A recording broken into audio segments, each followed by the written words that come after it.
Muda Bersuara untuk masa depan bangsa. Baik, di segmen sebelumnya Asi tanya kepada teman-teman seberapa besar sih kasus bullying ini. Belum sempat menjawab karena kayaknya gelagatnya udah menunjukkan besar sekali gitu ya. Oke, sekarang Asi minta jawabannya deh kalau gitu. Sebesar apa sih kasus bullying di Indonesia menurut kalian? Siapa yang mau jawab terlebih dahulu? Kalista? Ya, Oke, boleh. seberapa besar nih? Menurut saya ya sebesar tuh kayaknya nggak bisa diukur deh Kak. Soalnya kayak banyak banget yang kena kasus bullying sampai ada yang depresi, meninggal juga kan Kak. Oke, kalau Farhan gimana nih Ya, Farhan? Kalau menurut saya sebesar apa sih? Palingnya gunung lah. Insya Allah besar sekali tuh ya. Soalnya kan banyak di berita, tapi banyak juga mungkin yang tidak dilaporkan ya. Soalnya kan yang dibully biasanya itu diem-diem doang, nggak mau melawan. Soalnya takut ditendang, takut ditonjokin lah. Oke. Takut makin Karena parah. melapor gitu ya. Iya, takut makin parah. Nanti, lu kok nggak lapor? Masya Ada Allah. digituin. Padahal sebenarnya kalau korban itu nggak perlu merasa takut ya. Iya. Justru pelaku itu yang harus merasa takut. Iya. Tapi terkadang Hmm. oknum Hmm. oknum guru atau mungkin oknum kepolisian, korbannya sudah melapor, tapi kayak bodo amat gitu, nggak peduli. Jadi mungkin karena alasan itu takut, jadi korban yang dibully. Perkenalkan, nama saya Firni Faifiryani dari jurusan 11 Rekayasa Perangkat Lunak. Saya di sini mau sharing, mau cerita kalau saya pernah jadi korban bullying. Oke. Saya waktu itu kelas masih SD ya Kak, masih kelas 2 SD. Saya pernah dibully tentang fisik. Jadi saya dulu kalau masih SD kan istilahnya masih kecil-kecil gitu ya. Jadi saya duduk berdua waktu itu.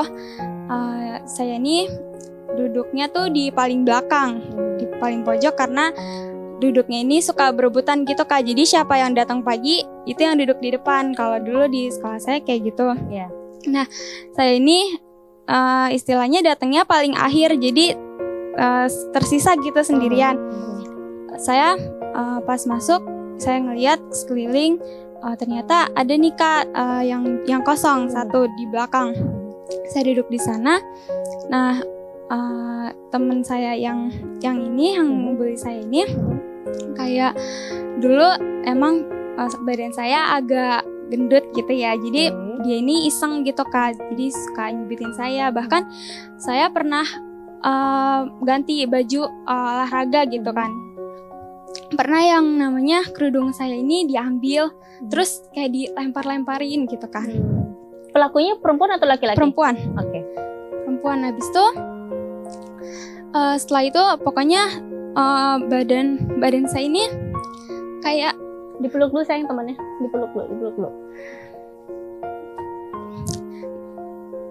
badan saya ini sebenarnya saya ini agak trauma gitu Kak. Kalau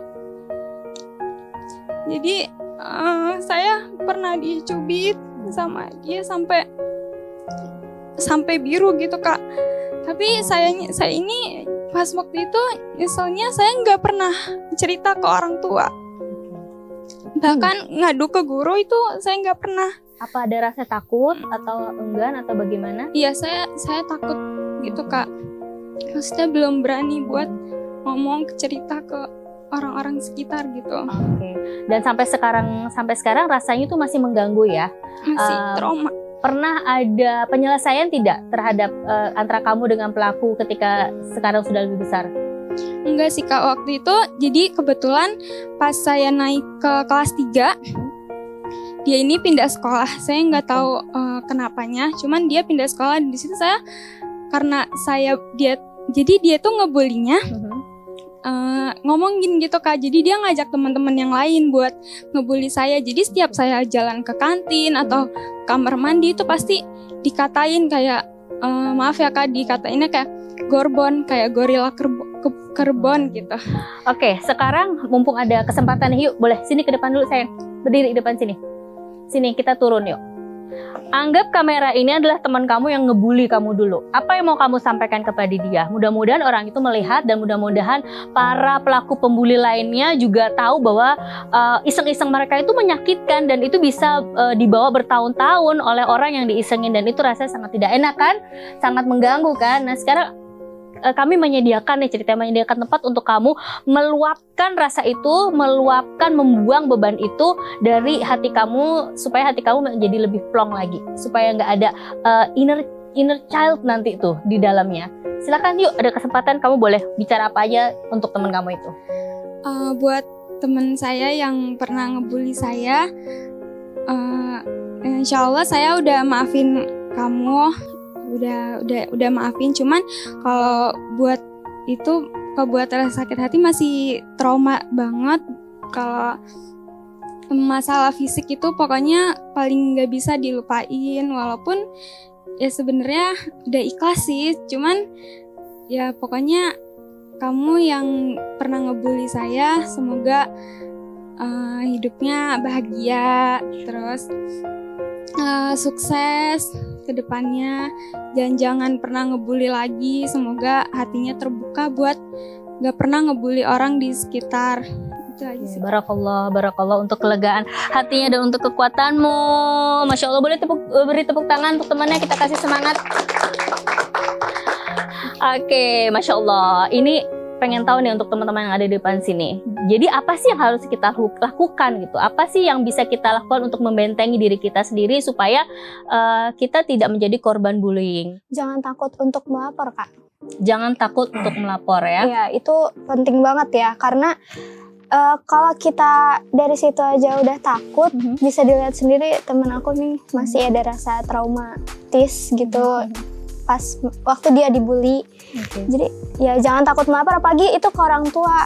Yes, ya, betul jadi sekali. jangan ada yang ditutup-tutupi dari orang tua. Cakep, jangan ada yang ditutupi ke orang tua. Ya. Ceritakan semuanya kepada orang tua, karena dari situ insya Allah orang tua bisa membantu kita untuk lebih kuat dan untuk lebih bertindak dan menindak si pelaku dari bullying.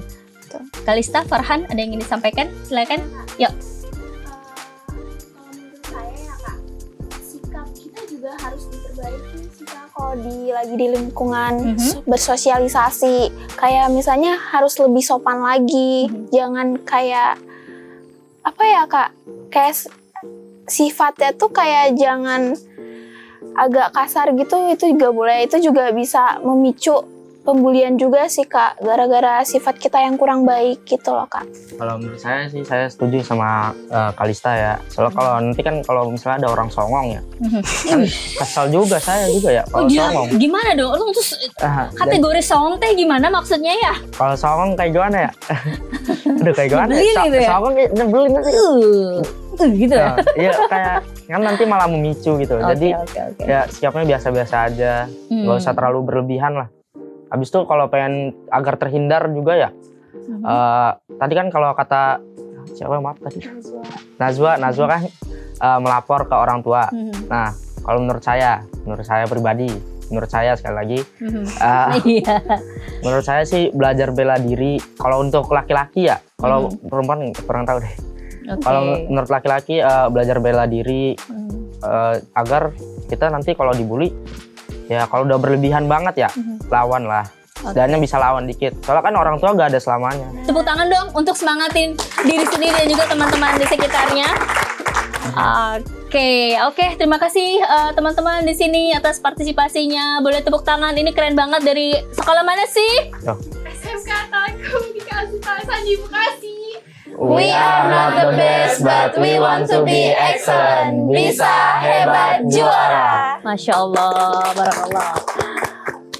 Baik pemirsa, ini pembicaraan yang sangat menyedot emosi kita ya. Semoga apa yang terjadi atas cerita teman-teman ini tidak terjadi dengan teman-teman yang berada di luar sana.